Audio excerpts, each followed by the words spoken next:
뉴스 브리핑. 트럼프 대통령은 지난 토요일 오후 뉴저지 골프클럽에서 기자회견을 갖고 민주당이 새 코로나 바이러스 구제 법안 협상을 깼다며 비판하고 협상이 결렬된 만큼 행정명령으로 당장 어려움에 처한 미국인을 돕겠다며 4개의 행정명령에 서명했습니다. 이번 행정명령에는 연소득 10만 달러 이하인 미국인에게 연말까지 급여세를 면제해주고 퇴고 조치를 유예하는 한편 주 400달러의 연방 실업급여를 지급하되 주정부와 매칭해 지급한다는 것과 학자금 대출 납부를 연말까지 유예해준다는 내용이 담겼습니다. 자세한 내용은 뉴스앤포스트 기사를 참고하시기 바랍니다. 트럼프 대통령이 행정명령에 서명한 것을 두고 민주당 수장인 낸시 펠로시 연방 하원 의장은 실제 미국인 근로자 가정에는 별 도움이 되지 않는 미미한 행정조치일 뿐이라고 깎아내리고 공화당을 향해 협상 테이블에 돌아와 미국 노동자들과 가족들에게 진정으로 도움이 될 타협을 만들어내도록 노력해야 한다고 주문했습니다. 협상이 재개될지 법안 타결이 이루어질지 주목됩니다. 노스캐롤라이나주 스파르타에서 불과 2마일 떨어진 곳에서 강도 5.1의 지진이 발생했는데요. 이번 지진은 1926년 이후 노스캐롤라이나에서 발생한 지진 중 가장 강한 것이라고 국립지질연구소가 밝혔습니다. 국립지질연구소는 이번 지진이 워싱턴 DC와 애틀란타 등 멀리 떨어진 곳에서도 감지됐다고 하는데요. 부상자나 인명피해는 보고되지 않았지만 집에 금이 가고 구조물이 손상을 입은 집들이 여러 채 나왔고 책장 선반이 떨어지자 놀란 주민들이 집 밖으로 대피하는 소동을 빚었습니다. 질병통제예방센터 CDC가 애틀란타에서 사용하고 있는 건물 몇 채를 폐쇄했는데요. 그 원인이 수도에서 레지오넬라균이 발견됐기 때문이라고 CNN이 보도했습니다. CDC는 현재까지 아프다고 보고한 사람은 없다고 밝혔습니다. CDC는 레지오넬라균이 코로나19 사태로 CDC 건물들을 일시 폐쇄했던 기간 중에 자란 것으로 보고 있습니다. 이 균은 호흡기 질환을 유발하며 폐렴과 심한 경우 사망에 이르게 하기도 합니다. CDC 건물뿐만 아니라 코로나 사태로 장기간 문을 닫은 건물 내에서 이 같은 현상이 또 나올 수 있어 주의가 요구됩니다. 복도에 많은 학생들이 나와 있는 사진이 공개되면서 논란의 대상이 됐던 노스폴딩 고등학교에서 개학 첫 주에 9건의 코로나19 감염 사례가 확인돼 오늘과 내일 임시 휴교하고 온라인 수업으로 전환한다고 폴딩 카운티 교육감이 어제 밝혔습니다. 그러면서 이후에 온라인 수업을 더 연장할지는 화요일 저녁에 통지하겠다며 자녀들을 하루 2번 이상 발열 체크하고 코로나19 증상이 있을 경우 즉시 검사를 받도록 하라고 당부했습니다. 또한 확진 판정을 받은 경우 본인과 접촉자들은 모두 14일간 격리되어야 한다고 전했습니다. 워싱턴 DC의 주택가에서 일요일 새벽 총기 난사 사건이 벌어져 17세 소년이 숨지고 현장에 출동한 경찰을 포함해 20여 명이 부상당했습니다. 수백 명이 모여 야외 파티를 벌이던 중에 일어난 사건인데요. 파티에 참석한 사람들 사이에서 승강기가 벌어졌고 3명이 총을 쏘기 시작했는데 현장에서는 170개의 탄피가 발견됐다고 경찰이 전했습니다. 워싱턴 DC는 50명 이상의 모임이 금지돼 있고 마스크 착용도 의무화된 곳인데요. 애초에 코로나19 감염 위험이 높은 이 같은 파티가 어떻게 있을 수 있냐는 지적도 나오고 있습니다. 지난 토요일 애틀란타 한인회관에서는 문맹퇴치 자원봉사단체 캐럴리스트 코얼리션과 한인회 및 한미위원회 등이 공동으로 귀네 카운티에서 형편이 어려운 학생들이 온라인 수업을 받을 수 있도록 돕기 위한 컴퓨터 재활용 캠페인이 펼쳐졌습니다. 중고 혹은 고장난 랩탑, 태블릿, 셀폰 등을 모으는 행사인데요. 이렇게 모인 장비들은 수리 과정을 거쳐 필요한 귀네 카운티 학생들에게 전해줄 예정입니다. 주최 측은 이달 말까지 계속해서 도네이션을 받는다고 밝히고 연락해주면 픽업도 가능하다고 전했습니다.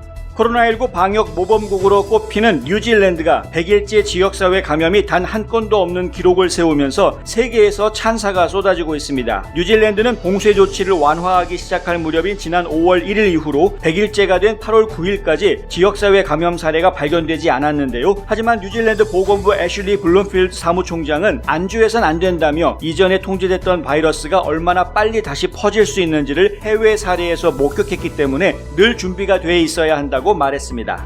자회사의 노조 와해 공작에 가담한 혐의로 1심에서 실형을 선고받고 법정 구속됐던 이상훈 전 삼성전자 사장이 항소심에서는 무죄 판단을 받았습니다. 하지만 이 전 사장을 제외한 삼성그룹 계열사 전 현직 임직원들은 모두 1심처럼 유죄 판단이 유지됐습니다. 1심과 달라진 2심 판결을 두고 그 배경에 관심이 높아지고 있습니다. 청와대 수석비서관이 일부 교체됐습니다. 문재인 대통령은 신임 청와대 정무수석으로 더불어민주당 최재성 전 의원을, 신임 민정수석으로 김종호 감사원 사무총장을, 시민사회수석에는 김재남 청와대 기후환경비서관을 각각 내정했습니다. 다만 노영민 비서실장의 거취에 대해서는 발표가 없었는데요. 노 비서실장은 일단 유임된 것으로 보입니다. 경험과 실적이 증명하는 김효지 부동산 전문인. 절세의 지혜를 나눠드립니다. 이상회계법인 당신의 편에서 보험사를 상대해주는 제이슨 문 손해사정사. 학자금과 대학 입시 상담은 AGM 인스티튜트. 안녕하십니까, 홍성구 기자입니다. 오늘은 트럼프 대통령 소식부터 시작을 해보도록 하겠습니다. 지난 주말이었죠. 대통령이 4가지 행정명령에 서명을 했는데요. 메모랜덤이니까 각서라고도 번역할 수 있는데 어쨌든 행정명령 4가지에 서명을 했습니다. 내용을 좀 간략하게 설명을 드리면은요. 첫 번째 내용은 연수입이 10만 달러 이하인 납세자들에 대해서는 급여세를 면제해준다 하는 겁니다. 이 페이롤 텍스라는 거를 면제해주겠다는 건데요. 페이롤 텍스 아시겠지만 월급 받으시는 분들 원천 징수되는 세금이죠. 보통 연방정부에서 떼어가는 세금이요.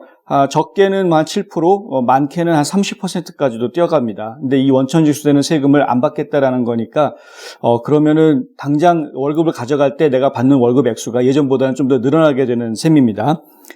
그리고 8월 1일부터 적용하도록 한다고 했습니다. 그러니까 8월 초부터 이 페이롤 텍스는 내지 않아도 되는 것으로 지금 행정명령이 내려져 있는 것이고요.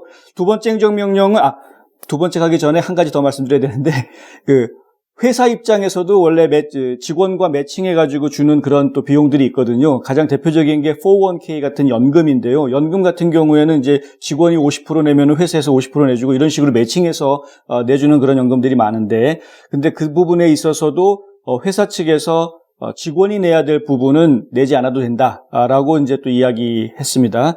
그래서 사실 월급쟁이 생활을 하는 우리 직장인들한테는 굉장히 좋은 소식이 될 수 있는 것이죠. 당장 피부에 와닿는 내용이 될 수 있을 것 같고요. 두 번째 행정명령은 뭐냐면은 퇴거에 대한 겁니다. 에빅션. 강제로 집에서 쫓겨나게 되는 그런 문제죠. 월세를 내지 않으면 쫓겨나게 됩니다. 주마다 또 주법이 있어서 조금씩 다르기는 하지만은 연방정부에서는 저희 지난번에 케어스 액트라는 걸 통과시키면서 코로나 사태 때문에 월세를 못 냈다라는 것을 증명할 수 있으면 그러면 퇴거 조치를 당하지 않도록 보호해주는 그런 법안을 마련을 했었죠. 근데 이것을 연장하겠다라는 겁니다. 연말까지 연장하겠다라는 거죠. 세 번째 행정명령은 코로나 바이러스로 인해서 실직한 근로자에 대해서 연방정부가 추가 실업급여를 주었던 것, 주당 600불씩의 실업급여를 주었었죠. 근데 이것을 600불이 아니라 400불로 줄여서 주도록 하겠다라는 것이었고요. 이 400불로 줄여서 주는 것도 새로 예산을 편성해서 주는 것은 현실적으로 불가능합니다. 왜냐하면은 연방 정부의 모든 예산 집행은, 예산 책정은 의회의 승인을 받아야 되기 때문에 의회가 승인해주지 않으면 추가로 돈을 마음대로 갖다 쓸 수가 없죠. 그래서 지금 연방정부가 세운 방법은 뭐냐면 기존에 있던 예산 중에서 긴급재난예산금, 긴급재난지원예산금을 갖다가 지금 일부 주정부들한테 지원해주는 것으로 편성을 하겠다라는 겁니다. 그래서 주정부에서 100불의 실업급여를 추가로 주면 거기에 300불의 연방 지원금이 추가로 들어가서 주당 400불의 추가 실업급여를 주도록 하는 그런 방안을 좀 마련을 해서 행정 지시를 한 그런 내용입니다. 네 번째 행정명령은 학자금에 대한 부분인데요. 학자금 대출을 반납할 수 없는 환경에 처해 있는 많은 분들이 지금 우려하고 있는 부분인데 학자금 대출 납부를 계속해서 연장해 주겠다라는 겁니다. 원래 케어스 액트에서 9월 30일까지 연장해 주기로 했던 것인데 이것을 연말까지 연장해 주기로 했다. 이런 내용이고요. 이 얘기를 하면서 트럼프 대통령은 사실 연방정부가 학자금 대출 이자도 0%로 이자율을 낮춰놨는데 그 부분에 대해서는 언론들이 이야기하지 않는다라는 또 불만을 이야기하기도 했었죠. 자, 이런 4가지 행정명령을 내놓았는데 이 4가지 행정명령을 가지고 이야기하면서 민주당이 협상을 깼다, 민주당 나쁘다라고 이제 트럼프 대통령이 또 한마디 했죠. 그 발표가 난 다음에 민주당에서는 당연히 발끈하겠죠. 민주당 쪽에서 나온 이야기는 이렇습니다. 뭐냐면은요. 대통령의 행정명령이라는 것은 굉장히 제한적이고 미미한 수준이다. 그거 가지고서 어떻게 우리 국민들이 코로나 사태로 겪는 어려움을 극복할 수 있겠느냐 하는 겁니다. 실제로 그럴 수밖에 없는 게요. 연방정부의 예산은 아까도 말씀드렸지만 의회에서 승인을 받아야 되고 의회가 돈을 풀자라고 결정을 해야지만 돈이 풀릴 수 있습니다. 따라서 민주당과 공화당 간에 서로 간에 합의가 이루어져야 되고 협상이 타결이 그래야 새로운 돈을 풀 수가 있는 것이죠. 많은 분들이 기다리고 있는 납세자 1인당 1,200불, 부부면은 2,400불, 또 부양자녀 한 명당 500불씩 해가지고 예를 들어서 4인 가족이다 그러면 한 달이 아니라 이제 3,400불의 현금 지원을 받을 수 있는, 이미 한번 우리가 받았었죠. 그런데 또 한번 그렇게 주겠다라고 했는데 그거는 요번에 대통령 행정명령으로는 할 수 없는 내용입니다. 왜냐하면 새로운 예산을 편성해서 돈을 줘야 되는 거기 때문에 대통령으로서는 할 수 없는 행정명령이거든요. 그런 건 의회가 결정을 해야 되는 부분인데 그런 부분은 지금 빠질 수밖에 없었죠. 또 한 가지 이야기했던 부분이 뭐냐면 메디케이드나 메디케어 같은 부분인데요. 메디케이드나 메디케어도 마찬가지로 의회의 예산 승인이 없이는 마음대로 확대할 수가 없습니다. 근데 지금 코로나 사태 때문에 이 의료 위기 상황에서 메디케이드나 메디케어를 확대해야 되는 필요성은 커져 있는 상황인 것은 또 사실입니다. 또 한 가지 이야기가 돼야 되는 부분이 PPP에 대한 겁니다. PPP, 2차 PPP 하겠다 이야기했었죠. 그래서 지금 돈이 이미 1차 PPP 받은 거 다 썼는데 계속해서 상황은 어렵다. 그러니 2차 PPP 필요하다라는 이제 이야기들이 많이 나오고 있는데요. 2차 PPP를 하기 위해서도 추가 재원이 필요한데 그 재원에 대한 승인은 의회에서만 할 수가 있습니다. 자, 이러니까요. 결국은 상원과 하원이 다시 만나서 타협을 봐야 되고 민주당과 공화당 간의 협상이 이루어져야지만 제대로 된 코로나 바이러스 대응 구제안이 마련이 되는 것이죠. 그래서 말인데요. 대통령은 이렇게 이야기합니다. 뭐냐면 그나마 내가 행정명령에 서명했기 때문에 한 발짝도 물러나려고 하지 않는 민주당을 자극했다. 그래서 민주당이 협상 테이블에 나와서 이제는 자기네 주장을 좀 한 발 퇴보하게 할 것이다. 이런 나름대로의 고도의 압박 전술을 쓴 거다라는 이제 주장을 대통령 측에서는 하고 있는 것이고요. 또 민주당 쪽에서는 대통령에 대한 대통령 공격해봤자 이거 뭐 소득 없는 말싸움만 일어나는 것이고 국민들이 봤을 때는 정치인들 니네들 뭐 하는 거냐라는 원성만 사게 하는 꼴이 되니 결국에는 대통령하고 싸울 문제가 아니라 공화당과 빨리 협상을 다시 시작해서 협상을 마무리해야 되겠다라는 일종의 부담을 안게 될 수밖에 없는 것이죠. 민주당 입장에서는 대선도 치러야 되는 준비를 해야 되기 때문에 그래서 결국에는 지지층의 민심 탈피를 없애기 위해서는 적어도 지지층을 결속하기 위해서는 하루속히 협상 테이블로 돌아와야 하는 부담이 생긴 겁니다. 그런데 민주당에서 이야기하는 부분은 이런 거죠. 일단은 현금 대책도 그렇고 PPP도 그렇고 메디케이드도 그렇고 여러 가지 이야기들 그리고 600불에 대한 실업급여 문제 이런 것들 이제 실질적으로 협상할 때마다 한 건 한 건 공화당하고 부딪혔던 부분들이 있었는데 이제는 우리가 양보해 줄 수 있다. 특별히 주당 600불 주자고 했던 거 그거 약간 양보할 수 있다라는 이제 신호탄이 나왔습니다. 그래서 협상이 다시 시작될 것으로 보이는데요. 실제로 펠로시 하원 의장이 트위터에다가 그런 글을 남겼습니다. 공화당 의원들한테 좀 나와서 직접 대화하자. 협상을 다시 벌리자라고 이제 제안을 했고요. 또 그 미치 맥코넬 공화당 측 원내대표도 상원 원내대표도 이제 그 의견을 받아들였는지는 모르겠지만 상원의원들한테 혹시 투표가 이루어질 수 있으니까 이번 주말까지는 일단은 워싱턴 DC 내에서 떠나지 말고 기다려달라. 대기해달라라고 이제 요청을 해놓은 상태입니다. 그래서 지금 상황으로 봐서는 이번 주말까지 새로운 협상이 이루어질 가능성이 사실은 좀 높아진 상태입니다. 민주당 입장에서는 600불에 대한 주 연방 실업급여 600불을 지금 양보해서 지금 트럼프 대통령이 행정명령한 것처럼 400불 선으로 좀 양보해주는 그런 조건으로 갈 것 같고요. 대신에 이제 메디케이드라든가 2차 PPP에 대한 부분을 좀 민주당 측 주장에 맞게끔 좀 끌어내려고 하는 그런 시도를 할 것 같습니다.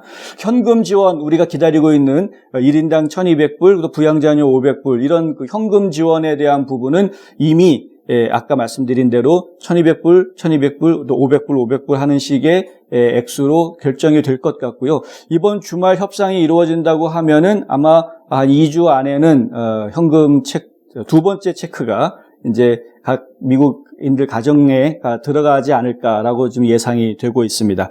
좀 더 지켜봐야 하겠지만은 어쨌든 트럼프 대통령이 행정명령이라는 돌발 변수를 과감하게 감행함으로써 어쨌든 민주당과 공화당이 다시 협상 테이블에 앉을 가능성이 커졌습니다. 좋은 협상 결과가 나오기를 바랍니다. 한 곳에서 시작되는 안정된 미래, 선우앤선우 종합보험. 30년 손맛 케이터링의 명가 참사랑. 고객과 직원을 지켜주는 스니즈가 지금 주문하세요. 배너앤프린트. 유튜버가 되도록 도와드립니다. 뉴스앤포스트. 네, 기사에서 전해드렸다시피 노스폴딩 고등학교 결국에는 9명의 확진자가 나왔습니다. 이거 참 걱정했던 게 현실로 나타난 거죠. 그래서 결국은 이 학생들이 있었던 교실의 학생들과 또 교사분들 결국 2주간 격리해야만 하는 그런 상황이 돼버렸죠.